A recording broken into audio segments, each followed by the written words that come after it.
What's good, everyone? Hope you're all staying safe and healthy. Hope you're enjoying some football, gearing up for fall. No, it's been a while since I've been on here. Um, I need to take some time to take care of a couple things. Fantasy football, work, life gets in the way sometimes. To those of you who I've said many times before, have taken the time to actually watch the episodes of my podcast and provide some feedback, I really appreciate that. Um, Hope you guys continue to give me your insights or, express your feelings. Today, this one's, I always speak from the heart when it comes to the podcast, but I think this one particularly really gets to me. As many of you may or may not know or even care, my ethnic background, as you can see, yes, I am black, but also part Native American and Mexican. And even though I wasn't grown or raised in the culture, I do embrace my Mexican lineage. Mexican boxing, soccer, cuisine, music really speaks to me. And I really, really, like I said, embrace that. What has been going on with these migrants from Central and South America, Mexico, and how they're being treated is just appalling, disgusting.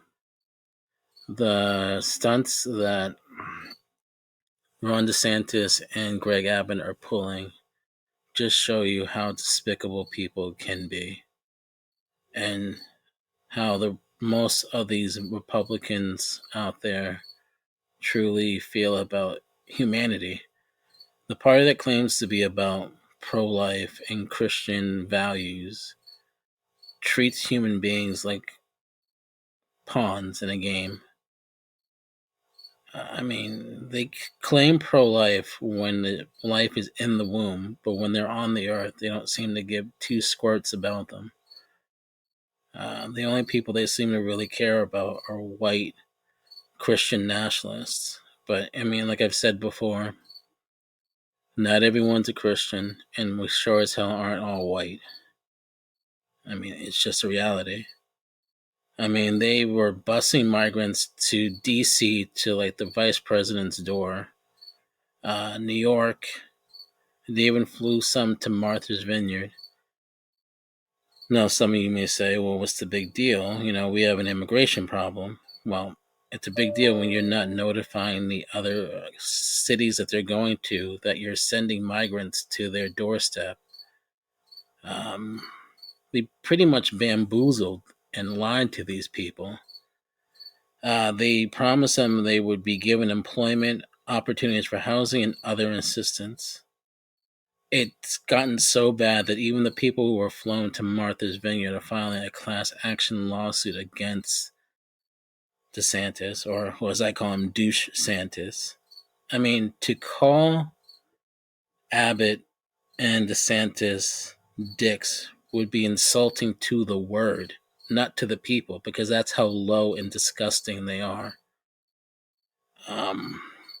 They know damn well that the state should not be interfering with federal immigration policy or laws. They're telling these people to register with, I think it's USICS, giving them fake addresses, telling them to report to ICE as early as a couple of days after they got to where they were going. But they were having them report to like far off places. Like if they were in DC or New York, they had to report to an office in Washington State, which is ridiculous.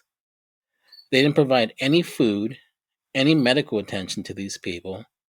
I mean, and yet, like I said, they claim to be about Christian values. And if they knew anything about true Christianity, they knew what Jesus said, love thy neighbor. He didn't have an asterisk after that expression or that term. It was unconditional. But they don't seem to realize that, or they just don't care. And what also makes it really disgusting is that they use taxpayers' money to transport these people. There's basically, like, if you want to think about it, like human trafficking. And it's disgusting. The money that they spent on shipping these people to democratic states, they could have used to give or given it to the people to help them. I mean, I agree that we need immigration reform. We need a clear path to citizenship. We need to vet these people to see if they can be productive citizens of this country. And if not, yes, they have to go back. Not everyone can come here. But it's just disgusting. You're just trying to, what, show up Democrats saying, oh, well, we deal with thousands of these people every day. Yeah, I get it, you do. But you don't just send people to say, oh, yeah, here, go make a way for yourself. Here, you know, do the best you can. And the thing that really gets me upset about the whole immigration problem is that America perpetuates the problem. We spend tons of money and tons of resources to destabilize Central and South American governments and countries. But we don't want to face the consequences or repercussions of our actions when these migrants come to our borders looking for a better way of life, looking to escape collapsing governments or not be like abused or killed by drug cartels or put into sex trafficking. I mean, it's just ridiculous. So, on one hand, we want to come off as the superpower of America, of the Americas, I should say. But we, like I said, we don't want to face the consequences or repercussions of our actions. And it's just sickening. And the fact that we treat migrants like this is just appalling. I mean, we don't realize how important immigrants are to our society. It's just, they have a major influence on our culture from music, food, fashion. They make up at least a third of essential industries such as farming, fishing, hospitality, textiles. I mean, we don't realize how much they contribute to our US GDP, to local, state, and federal taxes. I mean, our economy wouldn't survive without immigrants, and our culture would suffer. And these same people who complain about immigrants enjoy the conveniences they provide to their lives, cooking their food, cleaning their facilities, building their buildings, raising their kids. Because, a lot of these upscale Republicans can't seem to raise their own children. I mean, it's just ridiculous. Can you imagine how boring baseball, soccer, and other sports would be without immigrants in this country playing those sports or providing their musical skills? I mean, we need to take the time to really embrace and thank them for what they provide instead of just ripping their culture away from them, treating them like second class citizens, telling them go back where they came from. I mean, it's just ridiculous. I mean, I wish we could keep some of them and get rid of some of the American citizens. I mean, it irks me. And just to bust them to like far or like strange states that they've never been to before, where they don't have any family, they don't have any money, is no different than what they did in the South with black people, sending them to northern states to make them uncomfortable. I mean, you don't do that to human beings. You don't treat people like that.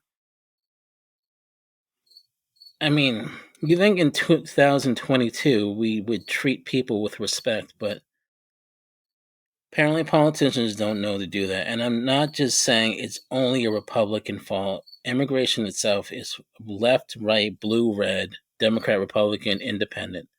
But you don't see the Democratic Party treating people like this and then trying to justify it.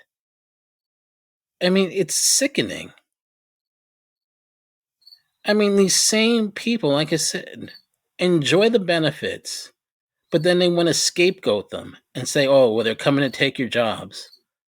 I mean, if someone who doesn't speak the language, doesn't have a high school education, is taking your job, there's something wrong with you, not them. We need to raise our standards of how we treat each other and how we treat foreigners. This xenophobic attitude has no place in America. I mean, what if they treated people like that who came to Ellis Island years ago? Many of our friends or coworkers, family members, significant others wouldn't be here. It needs to stop. People like DeSantis and Abbott need to be voted out of office for their actions and need to be held accountable for their actions. I mean, if I could vote in the state of Texas, I would definitely vote for Beto O'Rourke. It's time for change, and it's time that we spoke up. Not just protest, not just be keyboard warriors and tweet and make posts, but we need to go to the ballots and tell them that, their time is up. You had your good run, you made your money, you were pretty much an a hole. I mean, I don't know what you accomplished in Florida. Maybe we should get a bus or a plane full of banned books and send them to Florida. Especially on critical race theory, he's so appalled to that. Or, homosexuality. I just don't understand how he sleeps at night. And honestly, if I ever met Abbott or DeSantis in person, I would just love to punch them in the face. It's appalling the way they treat these people. Well, those are just my thoughts. That's just me being honest. Love to hear how you feel about the situation. Hope to hear from you or talk to you guys soon. Bye.